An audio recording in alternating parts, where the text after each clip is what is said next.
después del debate, después de la marea rosa el día de ayer, que se concentró en la plancha del Zócalo capitalino y que al final vemos ya a una de las oradoras que estuvo el día de ayer en esta marcha, allí en el último debate presidencial, un debate que duró menos, pues normalmente se sabe que estos encuentros son de 2 horas, pero terminó antes. Sí, fue extraño. Sí, porque pues se supone que nosotros empezábamos a las 10 y de repente a las 9:40, 9:35. Sí, más o menos. Ya fue así, ya última ronda. Ah, caray, ya fue, córrele, porque ya casi empezamos. Pero sí estuvo extraño, pero creo que fue bueno. O sea, Xóchitl Gálvez tenía cara, desde que llegó, tenía cara de que ya quería que terminara. Entonces creo que fue muy bueno para ella que terminara antes. Sí, estaba con una cara de pocos amigos. Y de pocos amigos, de poco aguante, de mucho cansancio, de mucha desesperación. O sea, no sé, es un cierre pues que sí representa gran parte del fracaso de toda su campaña, su precampaña, su llegada a la candidatura. O sea, sí, la termina. Yo la vi con una cara sí de derrota, con una cara de hartazgo, con una cara de, a ver, ya no quiero estar aquí, ya fue mucho desgaste, sabía lo que me iba a meter, pero después de todo esto que he estado viviendo y después de la jornada, algo también insistía en la semana pasada, que dependía mucho el ánimo que se viviera en la marcha para que ella llegara, pues sí, con mucho carisma o llegara con la fuerza para cerrar bien esa jornada. Y sí fue un desastre también. Sí. La marea rosa pasa para muchos desapercibida. Creo que incluso hoy los titulares se la termina llevando el debate presidencial. Sí se comenta sobre lo que sucedió el día de ayer en el Zócalo de la Ciudad de México, pero como una marcha que no salió nada más, ¿no? O sea, no destaca casi nadie parte de los discursos que se dieron el día de ayer. Siento que fue muy gris. Sí. O sea, desde el hecho de que no tienes una imagen de la candidata hablando, ¿no? O sea, tienes, mientras Xóchitl hablaba, tienes la imagen del Zócalo, pero no tienes el rostro de ella hablándole a la gente, que, o sea, fue lo que también pasó en el debate, que fue una Xóchitl que, o sea, yo ni pude dormir y sigo con la duda de qué estaba viendo Xóchitl ayer, sí, ¿no? Claro. En el debate, así, que estaba viendo hacia un punto fijo, no estaba viendo hacia la cámara. Digo, me generó muchas dudas, porque después del primer debate pidieron varias cosas los candidatos, entre ellas una pantalla en donde ellos pudieran verse, así como la que tenemos nosotras, no así de que te puedes ver si salió algo por acá, si se está viendo, no. O sea, ellos pidieron tener una pantalla donde se vieran, se observaran. Salió mucho por lo de la bandera al revés, que dijo, pues pongan una pantalla, ¿no? Para que me vea. O sea, ella se estaba viendo que estaba ocurriendo eso, que tenía que ver a la cámara para que se viera su mirada directa a la cámara, a la gente, y no sé, siempre estuvo viendo un punto fijo. Pero ella sabía en dónde estaba su cámara, sí, porque cuando seguro. Quería hablarle a la cámara, regresaba su mirada a la cámara y regresaba. Y no sé, digo, ya volviéndote como muy exquisita en la mirada de Xóchitl Gálvez, se veía que estaba leyendo. Pero, o sea, no tienen permitido el teleprompter. Exacto, esa es mi duda. Yo igual. Esa es mi duda. Yo todo el tiempo estuve, pero no se puede un teleprompter, y su mirada se veía que estaba leyendo y que estaba leyendo y que estaba leyendo, porque sí, o sea, eran frases muy articuladas que para la cara que traía y conociendo a Xóchitl Gálvez, sabemos que con el enojo que se estaba cargando, estaba más que digno para ella que leyera y que no estuviera expresándose solamente, porque si se terminaba expresando como ella lo hace, pues hubiera mostrado el enojo que estaba dentro de ella en ese momento. Entonces, sí, yo también me percaté mucho en eso, y desde los primeros 15 minutos que al parecer Jorge Álvarez Maínez sí terminó tundiéndola y terminó diciéndole, bueno, entonces si dices que no atiendes a ningún hombre en tu vida, entonces nosotros tenemos que responder sí por las personas que están detrás, pero tú no respondes ni por Vicente Fox, ni por Felipe Calderón, ni por ningún panista, ni por ningún priista que está en la alianza que representas. Entonces, desde ahí la mirada de Xóchitl Gálvez se vino para abajo, ya estaba harta, ya estaba cansada en la primera parte. Y de ahí sí ya la vimos pegada a no sé dónde. No sabemos dónde. No sabemos O qué, sea, sí. pero sí parecía que estaba leyendo un teleprompter. Ajá, híjole, estaba muy raro. Y bueno, para iniciar estas primeras impresiones del debate, el caso Maynes. Creo que él, como el personaje que llega después, como el personaje que llega en papel de bufón, llega a este tercer debate ya con su mirada puesta en Xóchitl Gálvez, ¿no? O sea, dijo, a ver, llegar al primer lugar va a estar imposible, pero el segundo lugar, claro que se antoja, Sí. ¿no? Entonces, ayer creo que también aplica la de prometer no empobrece. Entonces, se pinta como el gran aliado de las causas feministas, el gran aliado de los gobiernos progresistas, etcétera, porque, o sea, pues se pone detrás de Patricia Mercado, aquello de Samuel García. Digo, no mencionó a Alfaro, en otros debates sí lo había hecho, ayer ya no mencionó a Alfaro. Curioso porque ayer, por ejemplo, se habló del tema de desaparecidos y ahí sí ya mejor se guardan el caso del gobierno de Jalisco, ¿no? Que tiene unas cifras espantosas en ese sentido. Pero, o sea, a diferencia de Xóchitl, creo que sí termina por cuajar ese discurso que puede gustarle a mucha gente que no quiere a López Obrador, que no quiere a Morena, por sus razones, por buenas razones, que no apuesta por ese partido. Creo que el discurso que logra armar Maynes sí puede enamorar a esas personas, porque el de Xóchitl de plano se queda solamente con las personas que fueron a la marcha. Yo no he leído a una persona que diga, qué buen comentario el de Xóchitl, lo de criticar a Claudia porque no cree en Dios, que porque no cree en los pecados, que porque quiere destruir iglesias. O sea, todo lo contrario. Todo el mundo se le ha ido encima por esa estrategia que se la dictó quizás Lili Telles o no sabemos quién, pero o sea, también esa oportunidad que tenía de ir por los desencantados de López Obrador, no me refiero a los anti-López Obrador que marcharon ayer, sino gente que dice, pues no creo que esa sea mi alternativa política, y creo que pues sí logra jalarla Maynes, al menos en el tercer debate.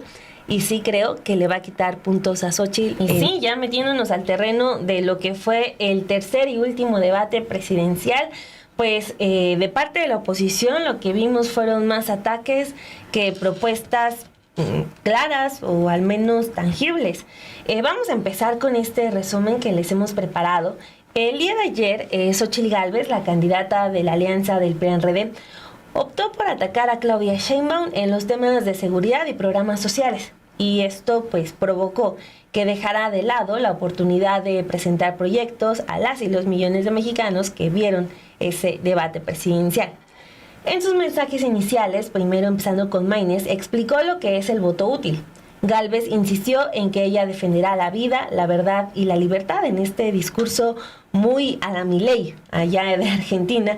Y por su lado, Claudia Sheinbaum recordó que hace 56 años, en Tlatelolco, porque el debate se realizó en el Centro Cultural Universitario de Tlatelolco, ocurrió uno de los episodios más dolorosos de la historia de México, la matanza estudiantil del 2 de octubre de 1968. Al abordar el tema 1, que fue política social, las candidatas y el candidato manifestaron sus propuestas que conforman su proyecto de nación que buscan representar. Sin embargo, la candidata del PRI-PAN-RD mostró desde el primer momento sus ataques a Claudia y por su parte la morenista garantizó que los representantes de su partido son los únicos que pueden mantener los programas sociales. En tanto, Maynes refutó a la candidata del PRIAN que si los programas sociales están en la Constitución, pues lo están, pero no gracias a la voluntad de los partidos que la apoyan, porque fue el PAN el único partido que votó en su contra. Vamos a escuchar este primer momento del debate. Ante el fracaso de la política social, a los mexicanos el dinero no les alcanza. Hay 9 millones de personas en pobreza extrema. Aquí la candidata de las mentiras se la pasa diciendo que vamos a quitar los programas sociales. Eso es falso. Los extorsionadores cobran piso, pero ellos le extorsionan a la gente diciéndole que si no votan por Morena, le van a quitar los programas sociales. Claudia, yo te invito a que le digas a las personas que los programas sociales están en la Constitución y es imposible quitarlos. Yo sé la importancia que tienen los programas sociales. Mientras tú a los 10 años bailabas ballet, yo tenía que trabajar. Por eso es imposible que yo quite los programas sociales. Por alusión, adelante, Claudia. Inmediatamente vamos a ir. Solamente decir que nosotros somos los únicos que podemos mantener los programas sociales. Fuimos los únicos que los hemos hecho. Y además lo hacemos por convicción, no por conveniencia. Y hay muchos programas sociales que no están en la Constitución y que ahora, al votar por diputados y senadores de Morena, van a estar en la Constitución. 2 programas nuevos: apoyo a las mujeres de 60 a 64 años para reconocer el trabajo que han hecho las mujeres en el hogar y de cuidado de sus hijos. Y sí, nos preocupamos por la infancia. Cuando fui jefa de gobierno, hice una beca universal para niños y niñas y ahora la vamos a llevar a todo el país, aquellos que estudien en escuela pública, porque el gobierno es responsable de la escuela pública. Jorge, adelante. Bueno, según el Coneval, esa beca a la que se refiere la candidata de Morena es de la tercera parte de lo que necesita una niña y un niño para un bienestar verdaderamente integral. Y respecto a lo que dice la candidata del PRIAN, si los programas sociales están en la Constitución, no es por la voluntad de los partidos que la apoyan, porque el PAN fue el único partido que votó contra los programas sociales. Ahí están los dichos de Vicente Fox, expresidente panista, con quien trabajó en su gabinete y quien se opone abiertamente a los programas sociales y le dice a los mexicanos: no lo repito porque yo sí le tengo respeto. Adelante, Xóchitl. Yo dije claramente que a mí un hombre no me manda. Los programas sociales se quedan, Morena se va. Adelante, Jorge. Es que eso de que un hombre no me manda fue partícipe del gobierno. Jamás en ese gobierno se deslindó de lo que hizo Fox. Jamás en el gobierno de Calderón se deslindó de la política de seguridad que llenó de horror a México y que llenó de sangre a México. Este tema me parece absurdo. A mí me ha cuestionado por lo que hace el gobernador de Nuevo León. A la candidata de Morena la ha cuestionado por lo que hace el presidente. Y cuando se saca el tema de los expresidentes del PRI y del PAN, que fueron los más corruptos de la historia de México, dice que a ella no le mandan.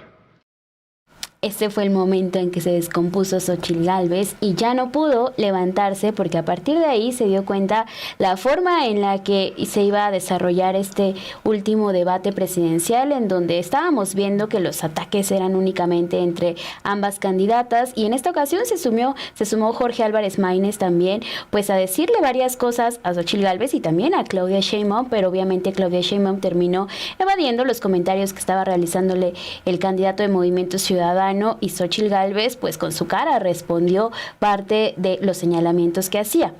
Estos ataques, por ejemplo, de Xóchitl Gálvez, continuaron a lo largo de todo este debate. Dijo que Claudia quiere a la ciudadanía pobre, el gobierno que ella representa, dijo, el de Claudia Sheinbaum, cerró las estancias infantiles, por decir algunas de las frases que estuvo repitiendo constantemente.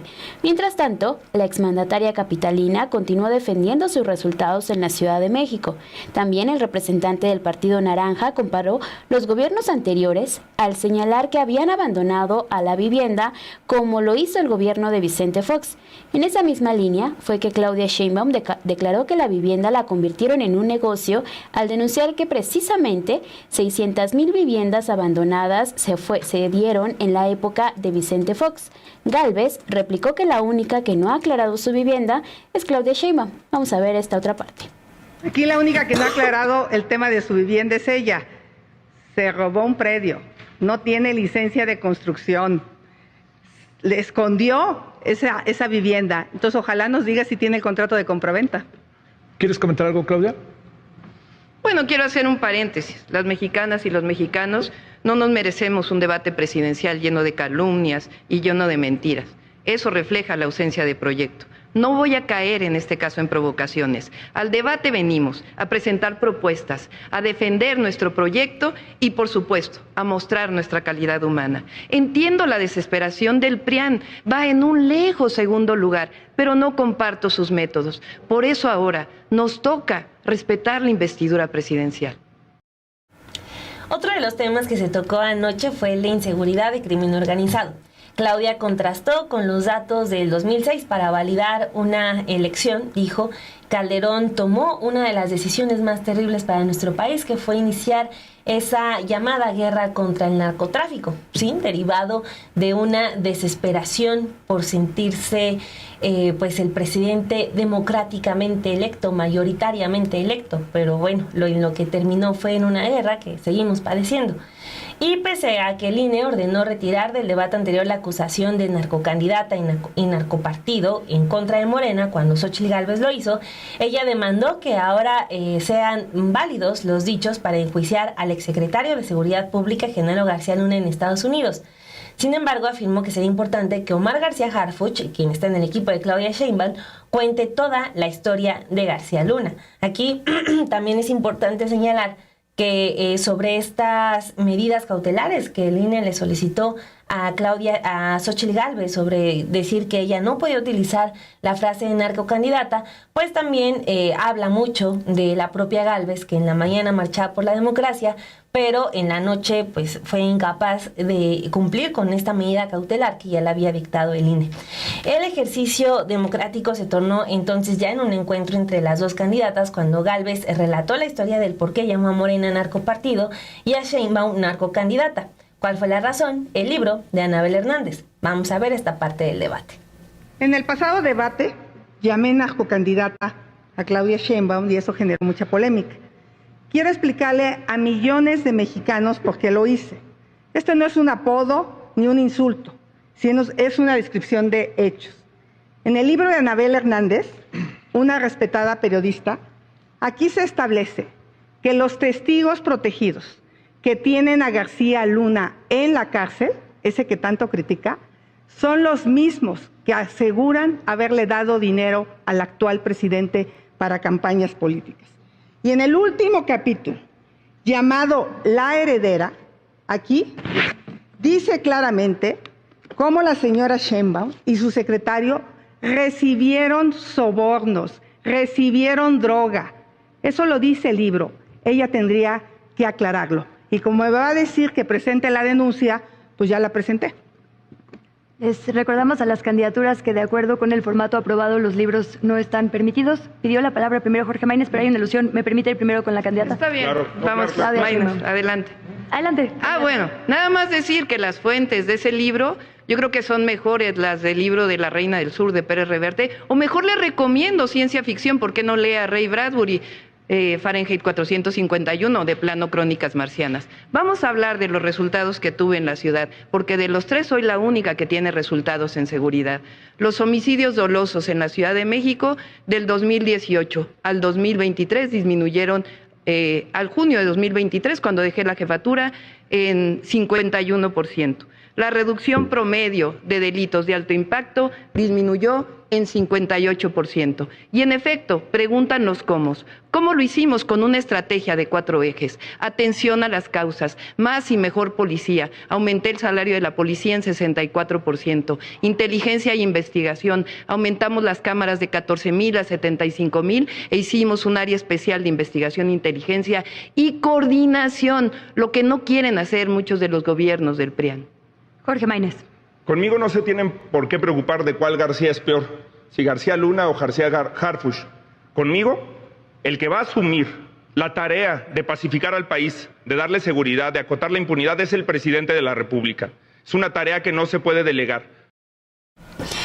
Bueno, pues ahí está. Mejor hay que leer las Crónicas Marcianas porque seguramente son más creíbles de lo que escribe en esta ocasión Anabel Hernández, porque sabemos que es la versión extendida, la versión detallada de lo que también pues ya escribió en esta columna, en donde supuestamente había pruebas. Si hay pruebas, que las muestre. Si hay pruebas, entonces que salgan a la luz, que eso es lo que se busca para que haya sustento de la información.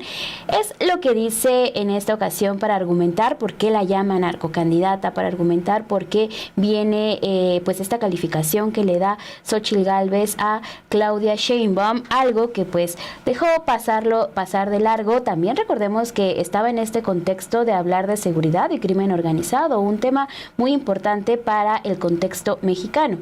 Entre los pocos ataques que sí soltó Claudia Sheinbaum, la candidata de Morena, PT y el Partido Verde, fue para responder que el PRIAN tiene más gobernadores prófugos que en funciones.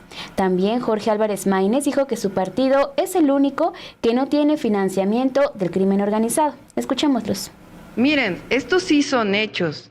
El PRIAN tiene más gobernadores y prófugos que en funciones. Estos sí son hechos, lo demás es palabrería. Jorge Maínez. Los únicos que no tenemos financiamiento del crimen organizado, ni de ningún grupo de interés, y por eso tenemos la autonomía para hablar con libertad. A lo mejor tengo menos lonas, menos bardas, menos espectaculares, menos anuncios que las candidatas de la vieja política, pero tengo más independencia, más integridad, más autonomía para ejecutar los cambios que necesita el país. Por eso yo te preguntaría, si fueras en la carretera y fueras atacado por un grupo criminal, ¿quién te gustaría que fuera a tu lado? ¿Quién de los tres que está aquí? ¿Quién crees que tiene la seriedad, la competencia para enfrentar el problema más grave que tiene este país? El siguiente es un momento que desde mi perspectiva es uno de los que acelera la caída de Xóchitl Gálvez en toda la campaña. Llegó el momento de hablar de política exterior, inmigración. La representante del PRI-PAN-RD preguntó a la candidata de Morena, a quien ya sabemos llama candidata de las mentiras, si en su visita al Vaticano para encontrarse con el Papa Francisco, ella le había confesado haber usado una falda, literal una falda, con la imagen de la Virgen de Guadalupe, a pesar de que no cree ni en la Virgen ni en Dios. Gálvez afirmó así que Sheinbaum solo utilizaba la religión como pues un cariz de oportunismo electoral. Además, no fue la única ocasión, también luego pues vinieron otro tipo de comentarios de que Claudia no creía en los pecados, Claudia no creía ni en Dios, como un reclamo, como queriendo exhibirla. ¿Con quién? ¿Quién la habrá escrito esta parte del debate? Vamos a verla. Hablando del Vaticano, tengo una pregunta para la candidata de las mentiras. Las dos tuvimos un encuentro con el Papa. ¿Le contaste a su santidad cómo usaste la Virgen de Guadalupe en una falda, a pesar de que no crees en ella ni en Dios? ¿Le platicaste que derrumbaste una iglesia cuando fuiste delegada de Tlalpan? Tienes todo el derecho de no creer en Dios. Es un tema personal.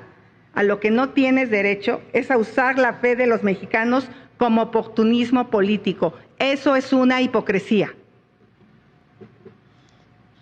Es una absoluta provocación que no voy a contestar. La van a aclarar mi equipo el día de mañana. Bueno, pues sí, evidentemente es un tema que va a traerle a Xóchitl Gálvez un bajón terrible, después de que termina diciéndole a Claudia Sheinbaum estas declaraciones que acabamos de escuchar. Y cómo no, o sea, porque además también lo que hemos visto con Sheinbaum y con la campaña que se ha desarrollado es tratar de decirle y atacar a este grupo de fe católica, y se respeta las personas que estén profesando dicha religión, en donde se van a cerrar las iglesias y argumentando más temas de esto, que fue lo que termina respondiendo Claudia Sheinbaum al final, después de tanto ataque. Y también, o sea, aunque ella inicia el debate intentando desmarcarse de Vicente Fox, con este comentario se acerca mucho a lo que fue Fox, que es un presidente que, digo, no sé si en su momento por mi edad no le vi la magnitud, pero lo veo a la lejanía ya. O sea, Vicente Fox, un personaje que llegó con una cruz, o sea, en un estado laico, y Gálvez se termina acercando a ese Fox del que dice: a mí nadie me manda, a mí nadie me representa, nadie me dice qué hacer. Y con esto, o sea, la vemos diciendo: ay, Claudia no cree en Dios, así como acusándola con la gente, aprovechándose de que la religión católica es la mayoritaria en este país, pero también desconociendo el respeto que tienen muchísimas personas católicas por las personas que no comparten la religión. O sea, ya estamos en un periodo muchísimo más avanzado en el que la gente que es religiosa también ya da por asentadas las libertades de los demás, que no hay una religión única, que no hay un culto obligatorio para nadie. Pero Xóchitl Gálvez, otra vez, en lugar de intentar abarcar, aunque dice su discurso de la libertad, pues empieza a enfocarse de nuevo en su voto duro, ese conservador, en un discurso que parece literal que se lo escribió Lili Téllez, porque la veo otra vez con su rosario y la playera esta de un verdadero hombre no habla mal del López Obrador, que dijeron que era un culto a la Santa Muerte. Pues fíjense, se peleó con una playera en el anterior debate y ahora se peleó con una falda. O sea, de verdad, los asesores están muy descolocados y la dejan en el ridículo. Sí, porque además sigue con esta idea desde la mañana que estuvo en el evento del Zócalo de la Ciudad de México, estuvo repitiendo en varias ocasiones este discurso de vida, verdad y libertad, y además en este debate presidencial ahora ya metiendo a la religión, metiendo también este discurso de es judía, que parte de Vicente Fox eran las declaraciones que tenía el expresidente panista, la judía. Entonces, pues sí, veíamos ahí ya a Xóchitl Gálvez sacando sus peores argumentos. Sabíamos que iba a pasar, pero venía preparada incluso con esta lámina, como ustedes pudieron ver, para decirle a Claudia Sheinbaum. Claudia Sheinbaum, lo que les comentaba hace un momento, en un primer momento dejó pasar y esquivaba cada uno de estas, pues sí, la manera en que se estaba dirigiendo Xóchitl Gálvez con el tema religioso. Sin embargo, como la candidata del PRIANREDE insistió en diferentes momentos con frases provocadoras al afirmar que Sheinbaum, por ejemplo, no le importaban los pecados, al final, pues la candidata de Morena aclaró que no pretende cerrar ningún templo religioso en el país, y esto ya como parte de un hartazgo de decir, bueno, es una campaña que quieren realizar ahora también a partir de comentarios que tiene que ver con la religión. Vamos a escuchar esta parte de Claudia Sheinbaum. Somos los únicos que hemos presentado una iniciativa para bajar los recursos que reciben los partidos políticos. Quiero aclarar que esta narrativa que han estado haciendo los del PRIAN de que viene el autoritarismo, que hay autoritarismo, es absolutamente falsa. Por eso dije que los únicos que hemos luchado por la democracia en nuestro país, la democracia verdadera, somos nosotros. ¿Para qué hacer otra ley si ya está la revocación de mandato a la que también se opusieron?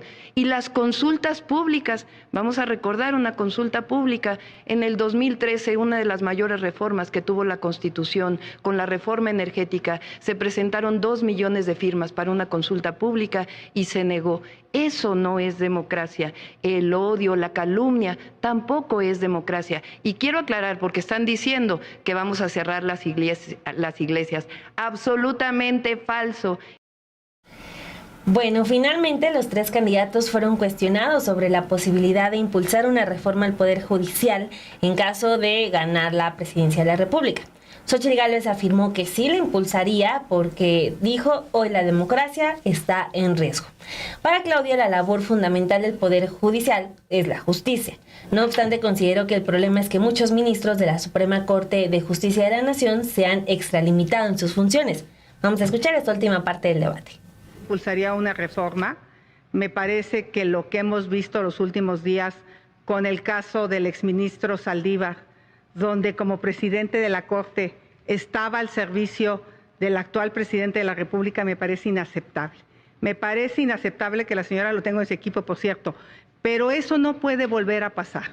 No puede volver a llegar otra ministra a la Corte que no tenga los conocimientos. Hoy la democracia está en riesgo. Morena y sus aliados se quieren apropiar del INE, quieren controlar al árbitro electoral y quieren controlar a la Corte, y eso no se los vamos a permitir.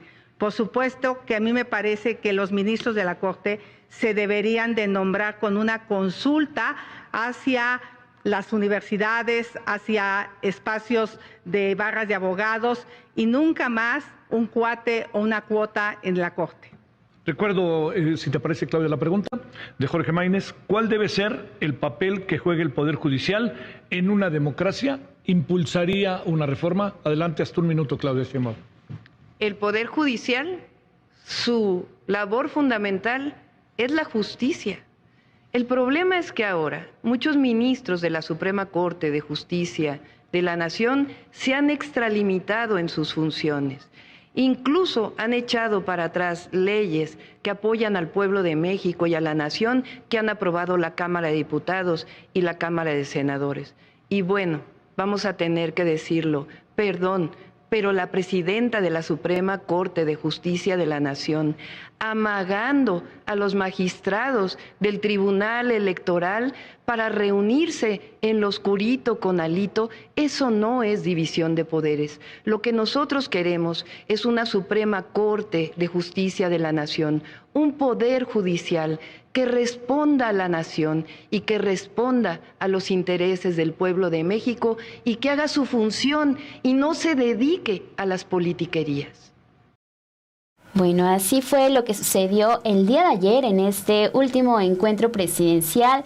Ya les comentábamos al inicio de este programa estas impresiones en donde veíamos que sí, la carrera está entre el segundo y el tercer lugar y con la intención también pues de que sea ya la oposición, ya sea Movimiento Ciudadano o ya sea el PRI-PAN-RD. ¿Cómo van a quedar después de esta elección? Pues ya dentro de 15 días les estaríamos informando en este espacio cómo es que se quedan con los lugares. ¿Tú crees, Dani, que Movimiento Ciudadano sí llegue a un segundo lugar? ¿Que sí se lo arrebate al PRI-PAN-RD? No sé, de que les va a pisar los talones, eso estoy casi segura. Podría, y sobre todo por los números de la encuesta express de Encol, que, o sea, lo que nos dice ahí, un debate más, porque lo fuerte de Maynes fueron los debates y la gira por las universidades. Creo que son los dos, sus dos fuertes. Un tramo más y yo digo que sí le hubiera dado la batalla no a Claudia Sheinbaum, sino solamente a Xóchitl Gálvez. Sí, porque creo que esa es la elección ahorita, ¿no? Para ver quién se queda como la fuerza opositora y cómo es que se va ahora a reagrupar estas fuerzas también en el Congreso de la Unión.